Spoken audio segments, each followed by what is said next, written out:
विद्यार्थी मित्रांनो, आपले स्वागत आहे ऑनलाईन क्लासेस मध्ये। आज आपण इयत्ता 6वी भूगोल या विषयातील पाठ क्रमांक 3 पृथ्वीगोल नकाशा तुलना व क्षेत्रफळ या पाठावरील रिव्हिजन घेणार आहोत। तर त्यामध्ये जो काही प्रश्न क्रमांक 1 आहे तर त्यामध्ये काही प्रश्न दिलेले आहेत, त्यासहित आपण इतरही काही प्रश्न रिव्हिजन साठी घेणार आहोत। तर पहा, पुढील प्रश्नांची प्रत्येक एका वाक्यात उत्तरे लिहा। द्विमितीय वस्तू म्हणजे काय? पहिला प्रश्न काय आहे? द्विमितीय वस्तू म्हणजे काय?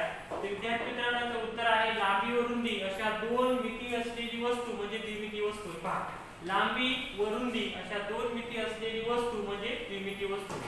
दुसरा प्रश्न आहे त्रिमितीय वस्तू म्हणजे काय? दुसरा प्रश्न काय आहे? त्रिमितीय वस्तू म्हणजे काय? लांबी, रुंदी व उंची अशा तीन मिती असलेली वस्तू म्हणजे त्रिमितीय वस्तू होय। पहा, लांबी, रुंदी व उंची अशा तीन मिती असलेली वस्तू म्हणजे त्रिमितीय वस्तू होय। त्यानंतर तिसरा प्रश्न आहे पृथ्वीवर होणारे दिवस व रात्र या संकल्पना कोणत्या साधनाने समजून घेणे सोपे जाईल? पहा, तिसरा प्रश्न काय आहे?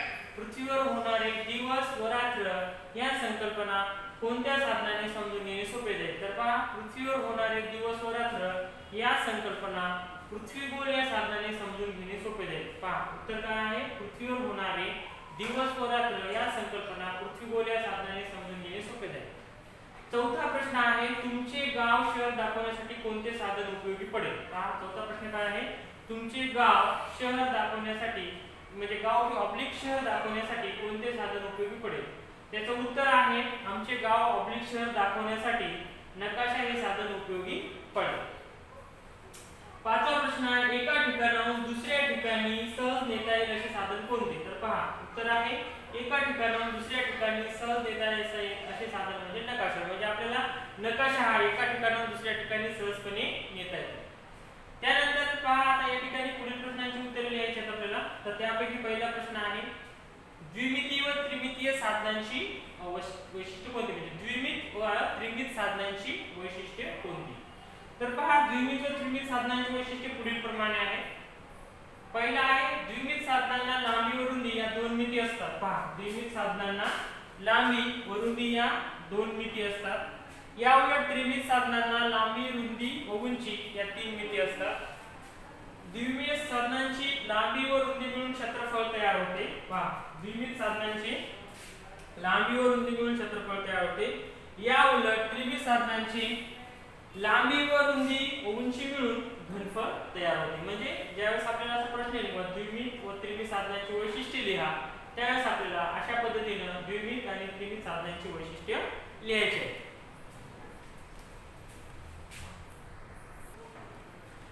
त्यानंतर विद्यार्थी मित्रांनो, पहा प्रश्न क्रमांक 2 आहे अगदी छोट्या पृथ्वीगोलावर कोणकोणत्या बाबी दाखवता येतील? प्रश्न क्रमांक 2 काय आहे? अगदी छोट्या पृथ्वीगोलावर कोणकोणत्या बाबी दाखवता येतील? तर याचे उत्तर आहे अगदी छोट्या पृथ्वीगोलावर अक्षवस्ते व रेखावस्ते दाखवता येतील।